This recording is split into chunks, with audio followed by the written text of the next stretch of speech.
আসসালামু আলাইকুম এভরিওয়ান, আশা করছি তোমরা সকলেই ভালো আছো। Vietnam, south Asia, south east Asia battle ফিল্ডের প্রথম পর্বের সর্বশেষ দিনে চলে এসেছি আমরা। সর্বশেষ ওভারঅল পয়েন্টস টেবিল অনুযায়ী বাংলাদেশের দুইটা টিমকে যদি কোয়ালিফাই করতে হয়, সেক্ষেত্রে বাংলা ইউনিটের 6 ম্যাচে প্রয়োজন মাত্র 4 পয়েন্ট, রেড হক্সের প্রয়োজন 59 পয়েন্ট। সর্বশেষ দিনটা পুরোপুরিভাবে নাটকীয়তায় ভরা ছিল। শেষ পর্যন্ত দেখতে থাকো, তাহলে বুঝতে পারবে। এই ভিডিওতে আমরা পরবর্তী রাউন্ড নিয়েও আলোচনা করব। লাইক এম থাকবে 1000, আশা করছি পূরণ করে দিবা। তো চলো বেশি দেরি না করে আজকের ভিডিওটি শুরু করা যাক। ফার্স্ট ম্যাচটা শুরু হয়েছিল পুরগাটরি ম্যাপ দিয়ে, আর এটার প্রথমেই কিন্তু নেজাদ আর নলওয়েন দুইজনকে মেরে দুইজনই নক হয়ে যায়। নেজাদ এখান থেকে নলওয়েনের কিলটাও পেয়ে যায়, সে নিজে রিভাইভও পেয়ে যায়, কিন্তু জেরেফের থ্রোয়েবলসে আবারও নেজাদ আবারও নেজাদ রিভাইভ পেয়ে যায়, এন্ড নেজাদ আর ব্লেড মিলে জেরেফ এক্সবর দুইজনকেই নক করে দেয়। দুইজন নক হওয়ার আগে নলওয়েনকে রিভাইভ দিয়ে দিয়েছিল, সেই রিভাইভ পেয়ে চলে আসছে রাহাতের কাছে, প্রচুর পরিমাণে ড্যামেজ দিয়ে দিয়েছিল। স্পিনিয়া নিজে নক হইতে সেই ককবাউকে নক করে দিয়েছিল, কিন্তু নলওয়েন তো ক্লোজে চলে আসছে। এখান থেকে রাহাতের কিলটাও পেয়ে যায় এন্ড রিভাইভটা দিয়ে দেয় ককবাউকে নলওয়েন। এরপর আবার আমরা বাংলা ইউনিটির এন্ট্রি দেখতে পারি। হান্টার ভিএসএস দিয়ে কুট্টুসকে নক করে দিয়েছিল এন্ড কিলটাও পেয়ে যায়, তবে সাথে সাথেই নেজাত রিভাইভ দিয়ে দেয় ভেন্ডিং থেকে। এরপর একদম ম্যাচের 12 মিনিটের মাথায় দেখতে পারি বাংলা ইউনিটি আর রেড হক্স এর মধ্যে ফাইট হচ্ছিল। দুই সাইড দিয়ে কিন্তু চারটা করে প্লেয়ার বেঁচেছিল। আরএসকের কাছে পার্মানেন্ট ঘরের কভার থাকার কারণে তারা এই ফাইটটা উইন করে, অর্থাৎ বাংলা ইউনিটির কাছ থেকে তারা দুইটা কিল তুলে নেয়। বাংলা ইউনিটি কিন্তু এই ম্যাচে তেমন ভালো পরিমাণে কিল পয়েন্ট তুলতে পারেনি, আর ম্যান পাওয়ার যেহেতু কমে গেছিল, তারা আপাতত পজিশন পয়েন্টের জন্যই ট্রাই করতেছিল। যাই হোক, একদম লাস্ট জোনে চলে আসবো। আর এইচকে শুধুমাত্র ব্লেড আর নেজাত বেঁচেছিলেন, তাদের কিন্তু 10টা এলিমিনেশনও এসে গেছিল। আর অন্যদিকে আমরা দেখতে পারি ফ্ল্যাশ আর অনিক অলিম্পাসের ফুল স্কোয়াড ছিল। ফ্ল্যাশের দা গড একটু অ্যাঙ্গেল ক্রিয়েট করার জন্য লঞ্চ প্যাড দিয়ে একাই অন্য সাইডে চলে গেছিল, কিন্তু এমন এক সাইডে গেছে যেই সাইড থেকে কিন্তু অনিক অলিম্পাসও মারতেছিল এন্ড আরএইচকেও মারতেছিল। শেষ পর্যন্ত দা গডের কিলটা রেড হক্সে পেয়ে যায়। এরপর জোন শিফট হয়ে যাওয়ার পর আরএইচকে আর অনিক অলিম্পাস ছিল এক সাইডে, আর ফ্ল্যাশের 3 জন প্লেয়ার ছিল অন্য সাইডে। রেড হক্সের 2 জন প্লেয়ার মিলে ওইখান থেকে যত সম্ভব নিজেদের কভারে রেখে কিলগুলো তুলে নেওয়ার ট্রাই করতেছিল, আর দূর থেকে তো থার্ড পার্টি করছিল এখানে ফ্ল্যাশ। আরএইচকে অনিকের কাছ থেকে 2টা কিল তুলে নেওয়ার পর অনিক অলিম্পাস #3টা ওয়াইপ আউট, ফ্ল্যাশের রাশ, আরএইচকে বাকি 2 জন প্লেয়ার শেষ বুইয়া করে নেয় প্রথম ম্যাচে ফ্ল্যাশ। রেড হক্সের প্রয়োজন ছিল 6 ম্যাচে 59, বাট রেড হক্স প্রথম ম্যাচে অসাধারণভাবে শুরু করেছে। এক ম্যাচেই তারা 22 পয়েন্ট তুলে ফেলেছিল। আর অন্যদিকে বাংলা ইউনিটির প্রথম ম্যাচটা একদমই ভালো যায়নি, তারা শুধুমাত্র 4 পয়েন্ট তুলতে পেরেছিল প্রথম ম্যাচে, তবে এই 4 পয়েন্টের মাধ্যমে তারা তাদের কোয়ালিফিকেশনটা নিশ্চিত করে ফেলেছিল। বাংলা ইউনিটি কোয়ালিফাই করবে এটা আগে থেকেই জানা, কিন্তু যদি তারা ভালো পয়েন্ট নিয়ে আরো উপরের দিকে উঠতে পারে, অর্থাৎ ভালো একটা পজিশন নিয়ে শেষ করতে পারে, সেক্ষেত্রে তারা পরবর্তী রাউন্ডে কিছু সুবিধা পাবে। তো কি টাইপের সুবিধা সেটা শেষে যেয়ে বলবো। তো যেই না বাংলা ইউনিটির ভালো পজিশনের কথা বললাম, সেই পরবর্তী ম্যাচে আমরা দেখতে পাই বাংলা ইউনিটি #8 ওয়াইপ আউট হয়ে যায়। বাংলা ইউনিটির পর যাদের কোয়ালিফিকেশন এখনো নিশ্চিত হয়নি, পয়েন্ট একটা করে গুণা হইতেছে, সেই টিমও ওয়াইপ আউট হয়ে যায়, অর্থাৎ red Hawks #7 wipe out. Flash একের পর এক বুইয়া করে তারা 1 নাম্বার পজিশনের জন্য খেলতেছে, কেননা 1 নাম্বার পজিশনে থাকলে সরাসরি ফাইনালে যেতে পারবে। তো 2 নাম্বার ম্যাচ থেকে রেড হক্স তুলে নিয়েছিল 8 পয়েন্ট, আর বাংলা ইউনিটি তুলে নিয়েছিল মাত্র 6 পয়েন্ট। এর পরবর্তী ম্যাচের শুরুতেই বাংলা ইউনিটি আর জেস একাডেমির মধ্যে ফাইট হয়ে যায়, আর দুইটা টিমই একে অপরের কাছ থেকে দুইটা কিল তুলে নেয়। বাংলা ইউনিটি 2টা কিল তোলার মাধ্যমে ফাউন্ডেশন নিজেদের দখলে নিয়ে নিয়েছিল, অর্থাৎ ইজিলি তাদের বাকি 2 জন প্লেয়ারকে তারা রিভাইভটা দিয়ে দেয়। বাংলা ইউনিটি তো এই ম্যাচে অসাধারণ খেলতেছিল, তারা 6টার মতো এলিমিনেশনও বের করে ফেলে, বাট আমরা ওই টাইমে দেখতে পারি রেড হক্স ওয়াইপ আউট হয়ে যায় #11। মানে পজিশনের মধ্যে যেন একদম ধারাবাহিকভাবে ডাউনফল দেখতে পাইতেছিল।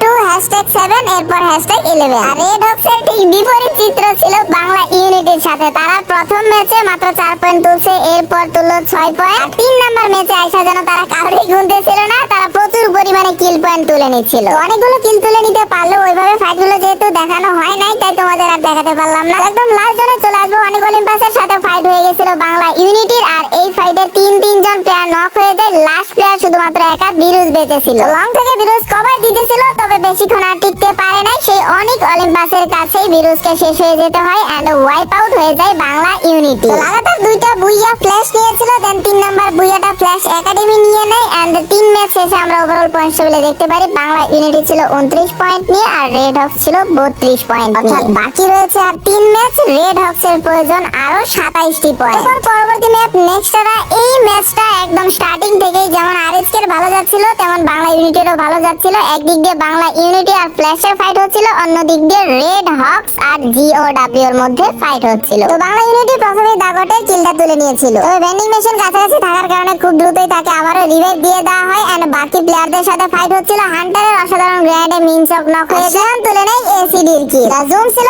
লাস্ট প্লেয়ার, তার কিলটাও কিন্তু তুলে নেয় বাংলা ইউনিটি আর এর সাথে 5টা কিল পেয়ে যায় একদম ম্যাচের স্টার্টিং এই বাংলা ইউনিটি। এই ফাইটের মধ্যে দাগর যেহেতু রিভাইভ পেয়ে গেছিল তার কারণে পুরোপুরি ভাবে কিন্তু ওয়াইপ আউট হয় নাই ফ্ল্যাশ। তো স্টার্টটা কেমন পেয়েছিল তোমরা সাইড টেবিল দেখলে বুঝতে পারতেছো। বাংলা ইউনিটিও 5 কিল, রেড হক্সও 5 কিল। তো আরএসকে ফাইটে চলে যাব। 8টা এলিমিনেশন নিয়েছিল, যখন 10 মিনিট চলতেছে ওই টাইমে তাদের ফাইট হয়ে যায় তাদের বন্ধু স্কোয়াড আবিদার সাথে। এই ফাইটে নেজাত প্রথমে নক হলো, ব্লেড ডাবল নক বের করে ফেলে, কিন্তু জেস একাডেমি চলে আসে এই ফাইটে থার্ড পার্টি করার জন্য। তো ব্লেড টাউনের কিলটা পাওয়ার পর সে উইন্টারকেও নক করে দেয় আর অন্যদিকে রাহাজে রিভাইভ দিয়ে দেয় নেজাতকে। পাবলো চলে আসে ক্লোজে, সেও মাত্র রিভাইভ পাইছে, সে রিভাইভ পেয়ে আইসে ব্লেডকে নক করে দেয়। ভেন্ডিং মেশিন কাছাকাছি থাকার কারণে ব্লেডকে পুনরায় আবারও রিভাইভটা দিয়ে দেয়। এরপর পরই জেস একাডেমির ক্লোজে এন্ট্রি, রাহাতকে নক করে দেয়। কুট্টুস রিভাইভ দেওয়ার জন্য চলে গেছিল, প্রচুর পরিমাণে টোকেন ছিল, বাট কুট্টুস নেজাত দুইজনই সেই কিন্তু রিভাইভ দিতে পারেনি। ব্লেডের কাছেও যথেষ্ট পরিমাণে টোকেন ছিল এন্ড তাকেও শেষ করে দেওয়া হয়। এতগুলো কিল নিয়ে রেড হক্স #12 এ ওয়াইপ আউট হয়ে যায় এই 4 নাম্বার ম্যাচে। পজিশন পয়েন্টে ডাউনফল কিন্তু ছাড়ছিলই না। #11 এর পর এই ম্যাচে আবার #12। তবে বাংলা ইউনিটি এই ম্যাচে অসাধারণ পারফরম্যান্স করতেছিল। যদি তোমরা কিল ফিডের দিকে লক্ষ্য করো, জিডিআর এর সাথে ফাইট হয়ে গেছিল বাংলা ইউনিটি। বাদল আর অনুভবের কিলটা পেয়ে যায়, এরপর রায়হানের ল্যান্ডমাইনে আবার টিএসজির ক্রিশ নক হয়ে যায়। জিডিআর এর লাস্ট প্লেয়ার শুধুমাত্র একা মান্নু ছিল, তার দিকে চলে যায় রায়হান এন্ড রায়হানের স্কিলে শেষ হয়ে যায় মান্নু, ওয়াইপ আউট হয়ে যায় #5 এ জিডিআর। জিডিআর যে স্কোয়াডটা দেখতে পাইতেছো, প্লেয়ার গুলো কিন্তু একদম সবার পরিচিত। তো এই টিমটার আগের নাম কি ছিল কমেন্ট করে তোমরা জানিয়ে দিও। তো বাংলা ইউনিটি 15টা এলিমিনেশন বের করে ফেলেছিল, হান্টার একাই ছিল অন্য সাইডে, সে একাই কিন্তু এখানে জ্বালাইতেছিল অনেক অলিম্পাস দিয়ে। বাংলা ইউনিটির ম্যাচটা ভালোই যাচ্ছিল, কিন্তু হঠাৎ করে একদিক দিয়ে চলে আসে হেভি, অন্য দিক দিয়ে চলে আসে অনেক অলিম্পাস, তিনজন প্লেয়ার নক হয়ে যায় বাংলা ইউনিটি। তো হান্টার কোন রকম এই দুই স্কোয়াডের মাঝখান থেকে বের হয়ে একটু অন্য সাইডে চলে যায়। এক পর্যায়ে মনে হচ্ছিল হান্টার যদি পারফেক্ট কয়েকটা গ্রেনেড মারে হয়তো বা দুইটা স্কোয়াডই এখানে ওয়াইপ আউট হয়ে যাবে। হান্টার কিন্তু এখানে গ্রেনেড মারছিল, কিন্তু তেমন কোনো কাজ হয় নাই। এর আগে অনেক অলিম্পাসকে ওয়াইপ আউট করে দেয়। 4 জন প্লেয়ার মিলে একসাথে হান্টারের দিকে রাশ দিয়ে দেয়। মুফাসা তার কিলটা তুলে নেয়, বুইয়া চলে যায় টিম হেভির কাছে। তো অবশেষে ফ্ল্যাশ বুস্টের হ্যাটট্রিকের পর 4 নাম্বার ম্যাচে এসে আমরা অন্য কারো বুইয়া দেখতে পারি, অর্থাৎ 4 নাম্বার ম্যাচটা হেভি বুইয়া বের করে। আর এই ম্যাচে বাংলা ইউনিটি ভালো পরিমাণে পয়েন্ট তুলে, যার কারণে তারা একদম টেবিলের তলানি থেকে উঠে আসে #6 এ। তারা ছিল 53 পয়েন্ট নিয়ে। রেড হক্স এই ম্যাচে অসাধারণ শুরু করেছিল এবং অসাধারণ ভাবে খেলছিল। পারফেক্ট রিভাইভ গুলো দিতে না পারার কারণে তাদেরকে #12 এ ওয়াইপ আউট হয়ে যেতে হয়। তো 4 ম্যাচে এসে আমরা দেখতে পাচ্ছি রেড হক্স এর পয়েন্ট হলো 41। তো বাকি রয়েছে আর 2 ম্যাচ, আর রেড হক্স এর করতে হবে কোয়ালিফাই করার জন্য 18টি পয়েন্ট। মানে রেড হক্স এর মধ্যে পুরোপুরি ভাবে বাংলাদেশের ক্রিকেট টিমের প্রতিচ্ছবি দেখতে পাইতেছিলাম। যে জায়গাতে মনে করো একদম সহজ সমীকরণ কোয়ালিফাই করার জন্য, ওই জায়গাতে রেড হক্স তাদের কোয়ালিফিকেশনটার জন্য আস্তে আস্তে আরো কঠিন করতেছিল। আগের ম্যাচের মতো এই ম্যাচেও বাংলা ইউনিটি আর রেড হক্স দুইটা টিমই ভালো একটা স্টার্টিং পায়। আর এইচকে ম্যাচের শুরুতে 4টা কিল পেয়ে যায়। আর অন্য দিক দিয়ে বাংলা ইউনিটিও অনেক অলিম্পাসের সাথে অসাধারণ ভাবে ফাইট বের করে ফেলে, তারাও বের করে ফেলে 4টি পয়েন্ট। তো তোমরা যদি একটু ম্যাপের দিকে তাকাও, কেপটাউন দিয়ে রেড হক্সের প্লেয়াররা উইন্টারে চেস করতেছিল। উইন্টার আইএসকে প্লেয়ারদের ডাইনে নিতে নিতে তার ফুল স্কোয়াডের কাছাকাছি নিয়ে চলে গেছিল। দেখতেই পাচ্ছ একদম প্রপার 4v4 ফাইটের জন্য দুইটা স্কোয়াড রেডি। যখন একটু সামনের দিকে আগাবে তখনই দূর থেকে উইন্টার নক করে দেয় নেজাতকে। আর নেজাতের কাছাকাছি রেড হক্সের কোনো প্লেয়ারও ছিল না যে তাকে রিভাইভ দিবে। তো ব্লেড আর রাহাত কাছাকাছি চলে আসে, এই টাইমে দূরে থাকা কুট্টুসও নক। তো জাস্ট এই পজিশনে দেখো রাহাত ব্লেড দুইজনই কাছাকাছি রয়েছে এন্ড রাহাতের এইচপিও একদম কম। চোখ বন্ধ করে যে কেউ বলবে হয়তোবা এখানে রেড হক্স ওয়াইপ আউট হয়ে যাবে। যখন লাইভ হইতেছিল কুট্টুস যখন নক হয়েছে তখন ভাবছি যে এবার শিওর ওয়াইপ আউট। তো তখন চলে আসে একদম ক্লোজে, সে তার চার্জ বুস্টার দিয়ে সে রাহাতকে নক করে দেয়। এই ফাইটের মধ্য দিয়ে ব্লেড কেমন জানি বের হয়ে সে ভেন্ডিং মেশিনে চলে যায় আর সেখান থেকে কুট্টুস আর রাহাতকে সে রিভাইভটা দিয়ে দেয়। মানে কি আর বলবো, একদম শিওর ওয়াইপ আউট হওয়ার হাত থেকে কিন্তু ব্লেড তার টিমকে সে বাঁচিয়ে নেয়। এরপর যা হওয়ার তাই হয়েছে, এখানে ব্লেডের কিলটা ইজিলি তুলে নেয় আবিদার পাবলো। এবার চলে যাবো বাংলা ইউনিটির কাছে। পিকে ফাইট হচ্ছিল বাংলা ইউনিটি আর জিও ডাব্লিউ এর মধ্যে। গোকু আর ডেমন চলে আসছিল ক্লোজে ফাইট নেওয়ার জন্য, কিন্তু বিরুসের স্নাইপার শটে ডেথ নক হয়ে যায়। ডেমন চলে গেছিল একদম ক্লোজে, বাট ক্লোজে যাওয়ার পর উল্টা সে নিজেই ফাইসা যায়, তাকে নক করে দেয় রায়হান ড্রাগনের চার্জ দিয়ে। তো দিয়ানো ছিল নিচে, তাকে কভার দেওয়ার জন্য গোকু নিচে চলে যায়। তো ফাইটটা কিন্তু 2v4 হয়ে গেছে। এরপর বিরুসের আরেকটা স্নাইপার শট দিয়ানো নক হয়ে যায়। হান্টারকে নক করে তাড়াতাড়ি করে গ্লোয়ালের প্যাক বানায় ফেলে এন্ড হান্টারের কিলটা তুলে নেয়। গোকুকে ওয়াইপ আউট হয়ে যায় জিওডব্লিউ। জিওডব্লিউ এর সাথে অসাধারণ একটা ফাইট কিন্তু আমরা সেখানে দেখতে পেয়েছিলাম বাংলা ইউনিটির। তো শেষ পর্যন্ত কিন্তু বাংলা ইউনিটি ফাইটটা উইন করলো। ফাইট গুলো চলতে চলতে আর এসে কিন্তু ফুল রিকভার করে ফেলেছে নিজেদের, কিন্তু রিকভার করার পর কাদের সাথে দেখা, সেই আবিদা বন্ধু স্কোয়াডের সাথে। এই ফাইটের শুরুতেও নেজাত প্রথমে নক হয়ে যায় আর নেজাদের রিভাইভ দিতে যায় আর রাহাতও নক খেয়ে যায়। ব্লেড পুরোপুরি ভাবে একা পড়ে যায়, যার কারণে এখানে ব্লেড কেও নক করে দেয়। তাও নেজাত আর রাহাত যখন নক খাইছে তখনই কিন্তু কুট্টুস বুঝে ফেলছে যে ফাইটটা তাদের দিকে নাই, তাই সে আগে ভাগেই তার ক্যারেক্টারের এবিলিটিটা ইউজ করে সে তার পজিশনটা চেঞ্জ করে ফেলে। তবে আবিদার কাছ থেকে বেঁচে আসলেও সে এমন এক জায়গাতে আসছে, এখানে কিন্তু জোনও ছিল না, জোন ক্লোজ হয়ে যাইতেছিল আর বাংলা ইউনিটির ফুল স্কোয়াডও ওইখানেই ছিল। কুট্টুস আর ওইখান থেকে বের হয় নাই, সে জোনেই এলিমিনেট হয়ে যায়, অর্থাৎ #5 এ দা এন্ড হয় আরএইচকে। তো বাংলা ইউনিটি টপ 3 তে চলে আসছিল। লাস্টে আবিদা ফ্ল্যাশের ফুল স্কোয়াড থাকলেও বাংলা ইউনিটি 3 জন প্লেয়ার নিয়ে বেঁচেছিল। দেন এসিডি শিয়ানের কিলটা তুলে নেয়। রায়হানও একদম লো স্পিডে ছিল, তবে কোন রকম গ্লুয়ালের কভার বানায় সে বেঁচেছিল। এক পর্যায়ে রায়হানকে আপাতত ছেড়ে দেয়, তাদের নজর পড়ে ভিরুসের দিকে, ভিরুসকে নক করে দেয় দা গড, তার কিলটাও তুলে নেয়। লাস্ট প্লেয়ার হিসেবে শুধু একাই এখানে রায়হান বেঁচেছিল। এরপর আবিদা আর ফ্ল্যাশের মধ্যে 4v4 ফাইট হয়ে যায় আর রায়হানের যে পজিশনটা ছিল এখান থেকে কিন্তু সে থার্ড পার্টি করে হয়তোবা কয়েকটা কিল তুলে নেওয়ার সুযোগ ছিল। ওখান থেকে রায়হান আর তেমন পরিমাণে থার্ড পার্টি করে কিল তুলতে পারেনি। ফ্ল্যাশ এই ফাইটটা কিন্তু হেরে যায়, শুধুমাত্র তাদের লাস্ট প্লেয়ার একটা বেঁচে ছিল, তার স্নাইপার শটে শেষ হয়ে যায় রায়হান। #3 তে ওয়াইপ আউট বাংলা ইউনিটি। আর এই 5 নম্বর ম্যাচের বুইয়াটা তুলে নিয়েছিল আবিদা। তো যেই জায়গাতে আমরা বাংলা ইউনিটিকে একদম টেবিলের তলানিতে দেখতে পাইতেছিলাম, তারা 5 ম্যাচ শেষে এখন চলে আসছে #3 তে। তারা তুলে নিয়েছে 5 ম্যাচে 76টি পয়েন্ট। রেড হক্স তুলেছে 5 ম্যাচে 53 পয়েন্ট, অর্থাৎ সর্বশেষ ম্যাচে তাদের প্রয়োজন আরো 6টি পয়েন্ট। তো 6 পয়েন্ট তো বেশি কিছু না, এক ম্যাচে একদম আরামসে তুলে ফেলবে। বাট সমীকরণকে আরো কঠিন করতে হবে। ড্রপ ক্লাসে রেড হক্স তারা হেরে যায় ফ্ল্যাশের সাথে। তবে 3টা প্লেয়ার শেষ হওয়ার সাথে সাথেই কুট্টুস রিভাইভ দিয়ে দেয়, একদম সে রেডি ছিল রিভাইভ দেওয়ার জন্য ভেন্ডিং মেশিনে গিয়ে। অন্যদিকে বাংলা ইউনিটির সাথে জ্যাস একাডেমির ফাইট হচ্ছিল, আর এই ফাইটটাতে বাংলা ইউনিটি ভালোই ফাইট নিচ্ছিল, কিন্তু এক পর্যায়ে আমরা দেখতে পাই শিয়ানা নক হয়ে যায় আর রায়হানের স্কোর অনেকটাই কম ছিল, রায়হানও নক হয়ে যায়। ভিরুস এই ফাইট থেকে কিন্তু বের হয়ে যায় লাস্ট প্লেয়ার হিসেবে। তাহলে বেঁচে ছিল এখানে হান্টার। হান্টার গ্লুয়ালের প্যাক বানায়, সে তার এইচপিটা ফুল করে ফেললেও তার গ্লুয়ালের প্যাক কিন্তু ফাটিয়ে দেয়। সে বের হয়ে তাড়াতাড়ি করে একটা প্লেয়ারকে নক করতে পারলেও তোরা নিজে যেমন নক হয়ে যায়, সে হান্টারকেও নক করে দেয়। এরপর ম্যাচের এক পর্যায়ে আমরা আরএইচকে ফুল রিকভার হয়ে যাইতে দেখি।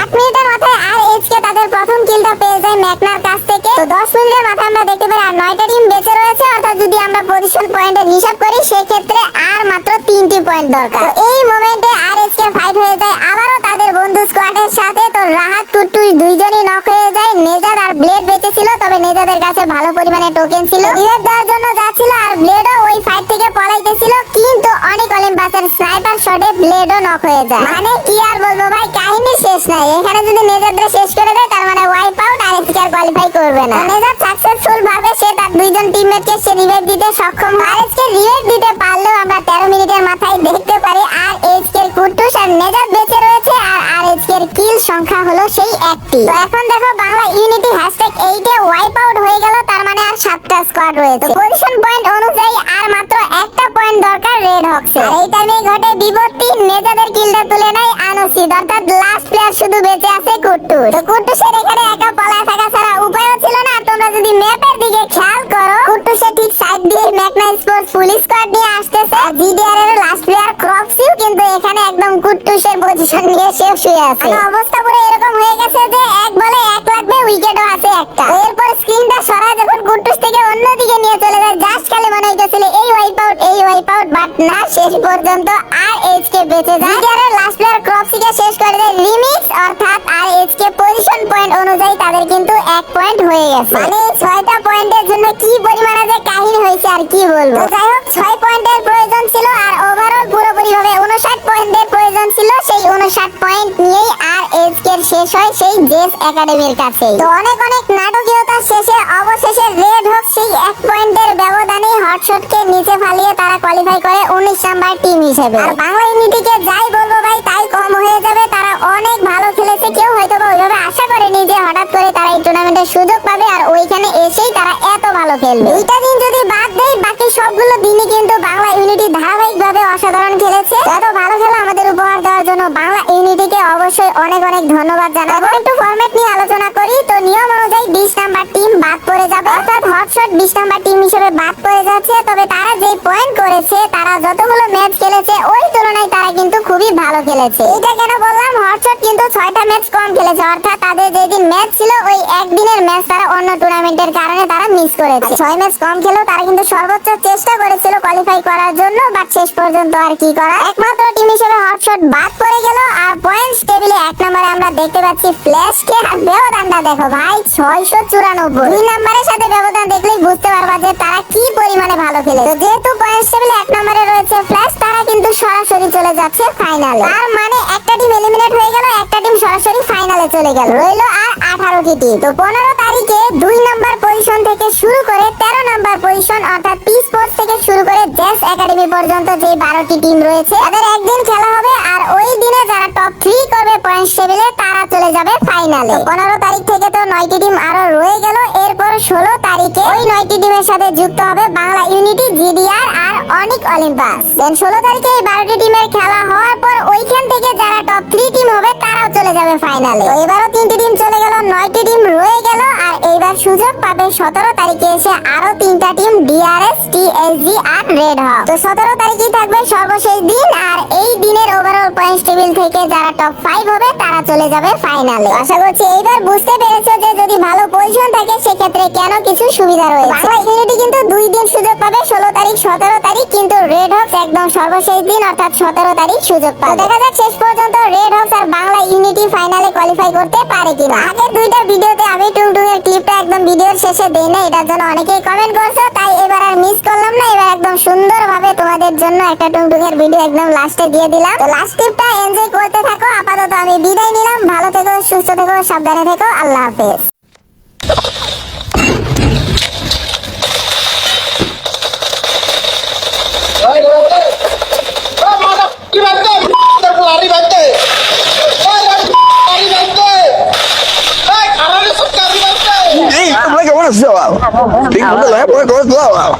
করতে হবে না, করলে আর হবে না। গাছের পাতা সবুজ, গাছের পাতা সবুজ, গাছের পাতা সবুজ সবুজ সবুজ।